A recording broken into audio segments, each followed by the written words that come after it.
Hey everyone. As part of my more general virtual mentoring series, I was asked to do what are my top 3 tips when I think about using a whiteboard. So that's what I want to do in this session. Now, before I think about whiteboard specific tips, regular things for any presentation still apply.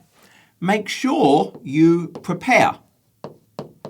Make sure you've done your research, you've done your reading about things. Make sure you have a plan of exactly what you want to do. Know the environment you're going to be presenting in. If it's a room at a conference, get there an hour earlier, know where that room is. Get a lay of the land, understand, hey, what's the layout of the room? What's that audience size? We're trying to remove as much stress as possible because generally when we're unprepared, when there's unknowns, that's what gives us stress. Get there early because if there are maybe issues with transport, whatever, hey, that's not going to impact you. So we just want to remove as much stress as we can. Don't worry about making mistakes. So mistakes when you're presenting happen. That's okay. Make a little joke of it. Carry on. Most people would not have noticed anyway. You do not have 100% of the attention of the audience. If we're lucky, we've got 10 or 15%.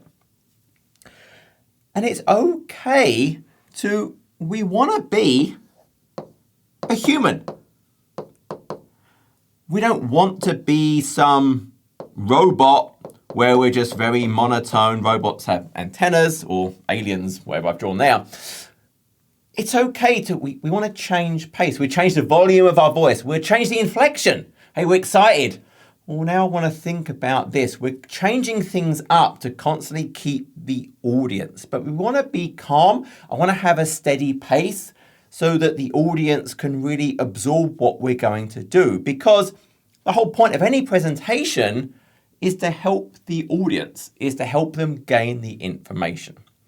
So I'm going to talk about tips for using the whiteboard, but honestly, these do apply almost across anything. So with tip 1, I want to make sure that I'm focusing on what information can the audience absorb and focus on them absorbing it. So if I think about for a second, if this is me and my head doesn't look like this, but this is me with lots of information in my head. And there's no hair, so it obviously could be me. So this is me with all this information.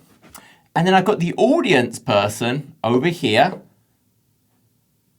Their eyes and they're listening and they've got their ears. All of this information, the audience does not care. They do not care about all the stuff I know. They're not interested in me trying to prove how smart I am. Doesn't help them at all. They care about how you can help them. So they care about, hey, there's bits in this brain. They care about the bits that they can actually absorb. So our focus is not showing the audience how smart we are. That's pretty much useless to them. We focus on what's the way I can craft the topic into chunks that they're going to be able to digest and absorb the information. My whole point of a presentation is to present information that the audience can absorb and then do something with, that they can retain. So point 1, no one cares about how smart you are. They only care about what you can help them digest. So focus everything, all your planning. How can I help the audience absorb the information? Step 2, tip 2, is we're really focusing on 2 senses. We have the visual, so what we can see, and we have the audio, what they can hear. So what I really, really want to focus on is these senses, what they can hear and what they can see. All of these, I want them to complement. I want the things they see as I'm explaining things to match and reinforce what they're hearing. It's probably PowerPoint. People put up an entire PowerPoint slide with 7 bullets on it, and then they start talking to the first bullet. Meanwhile, the audience is off reading 2, 3, 4. I completely lost them.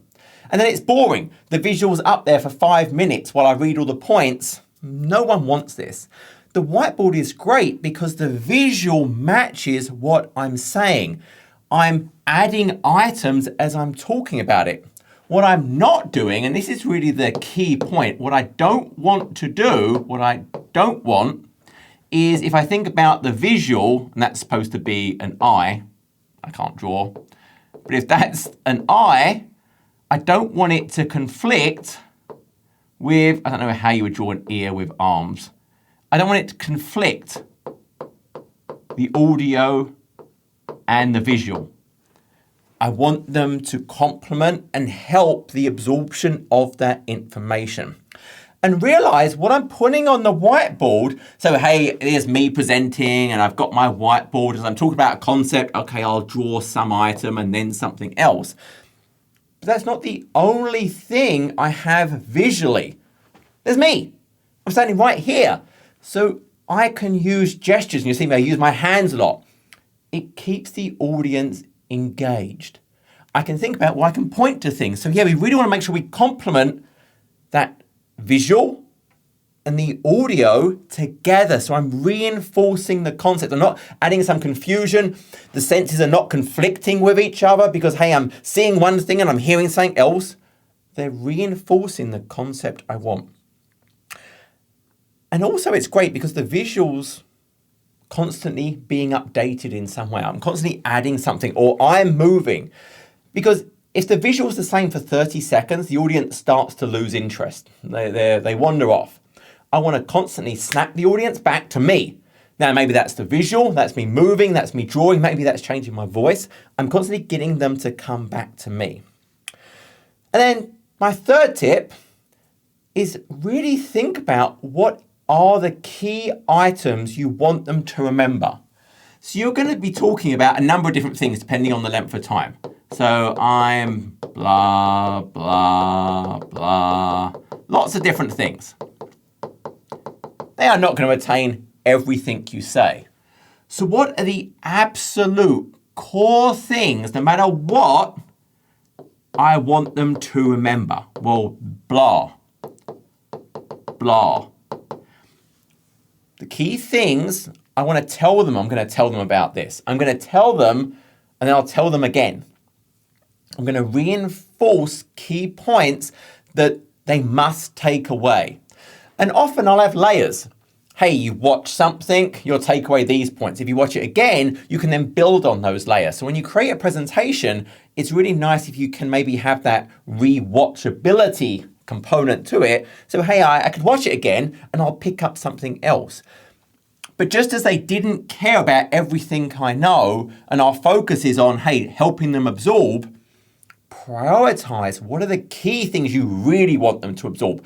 And it's probably going to be 2 or 3 things.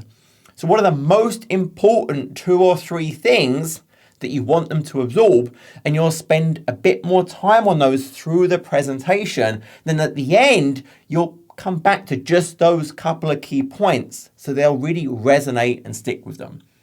So if we think about, hey, I'm going to use the whiteboard. Remember, they don't care about what you know. They care about what you're presenting and helping them absorb in a way they can digest it. I want to make sure the senses complement each other. What I'm seeing and what I'm hearing should be a great unison of information, not some horrible conflict. I'm not seeing one thing but hearing about something else. Make sure they really work together and make sure you know what are the key things you really want them to take away, and you're going to re-emphasize those at different points in the presentation. So this was my super quick top 3 points. I hope that's useful in your whiteboarding. Until next video, take care.